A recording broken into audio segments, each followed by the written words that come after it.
From business cards to business relationships, we're talking small business with Allison Graham from Elevate Biz on CTS Weekender. Now, Allison, I know a number of people who've gone into small business and quite successfully for most of them. But as they review, you talk about getting started, they reflect on their experiences, and almost every one of them has at least one story where they thought, oh, it was a disaster and I thought I was going to lose the whole business. Mistakes, we all make them, yet when you are starting your own business, it can seem tragic or like the end of things. We all make mistakes, right? Oh, we all make, some of us make more mistakes than others. I would be one of those people. So I've been in business for 8 years, and when I started, it was, a lot of start and stop. And before I started my company, I was scared of speaking. So wow. I was a person, and I used to write a column, so I was often asked to MC events, and I would be behind the microphone, and I'd have a shaky voice, and I'd turn bright red, and I would, my brain would want to say something, and yet my mouth would produce something completely different.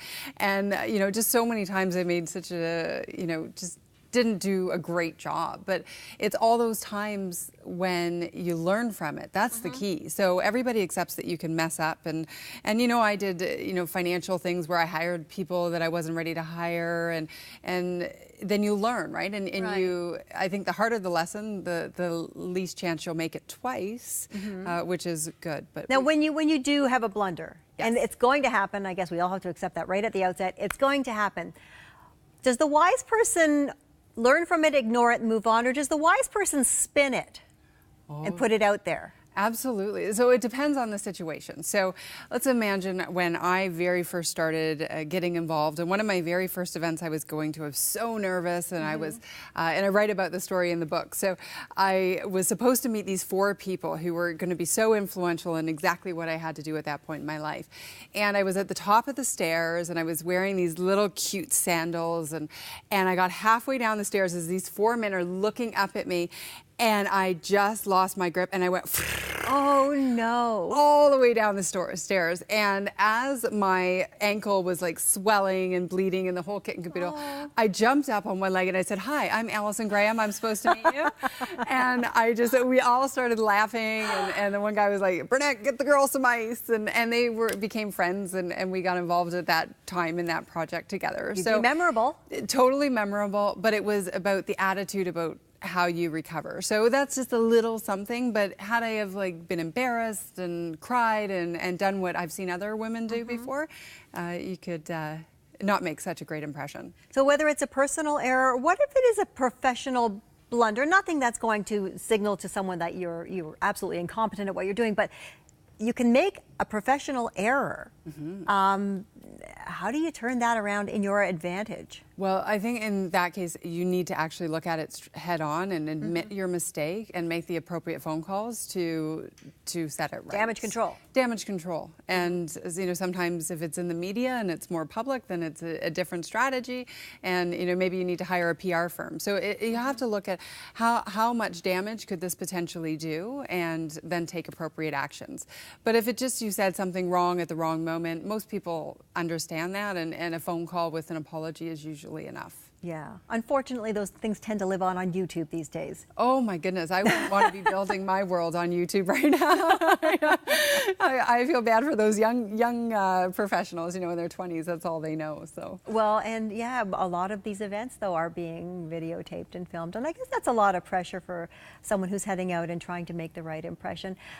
What's your best strategy going into when you know you're going to be either, whether it's speaking in public, addressing a group, whatever it is preparation the key to it all? What is the key to being the best you can be? Well, I think there are 3 P's that I use: perspective, preparation, and practice. So the perspective that most people feel the same way you do. So if you're really struggling with, your confidence, or not knowing who to talk with, or you're the one walking in and you feel like everybody knows each other and are already, giving each other business and nobody knows who you are, there are other people in the room who are feeling the same way. So really getting that perspective down right, and you're not going into an event looking to land your first client. You're going to meet meet the people with whom and find the people with whom you connect enough that you want to connect again. And then preparation. One of the ways that I overcame my fear of speaking was to have a really good idea of why I was speaking. Right. Like, what was I trying to say? What did I want to accomplish? What were the key points? So really mapping that out before you go into any situation, preparing yourself so you feel confident, and you know, like, you're not wondering if my fly is undone or whatever it is, right? Like, know that before you go in. Right. And then a lot of it is just practice. Practice. And I think that would go a great deal to public speaking. And it's funny where some people say, well, in my business, I don't have to do public speaking, but inevitably you're going to be accepting some kind of recognition for something. You're going to be having to, even if it's a short speech, they say that on the scale of things that people fear, death comes in behind public speaking for a lot of people. Absolutely. And I think one of the biggest turning points for me is when I realized it wasn't about me. It was about the people in the audience. So always just flipping that, because a lot of times when we're not feeling confident, it's because we're like, am I going to mess up? Am I going to say something wrong? Am I going to do something that's going to damage my business? Am I not going to make enough? Well, no, it's not about you, because if you're the only one who's speaking, there are 100 people in the audience. It's about what are those 100 people getting out of you being on stage. Okay. Yeah. So it's almost like treating it as a one-on-one conversation. Absolutely, especially with speaking in particular. I think that's the best way to approach it. So great advice once again, and your book, jam-packed with great advice. This is actually, for anyone that's thinking about getting into small business, a really good starting point. Well, I think for business owners and for professionals who need to build relationships, I work with a lot of accounting firms and investment advisors, and those are types of businesses, even though you're working for the company.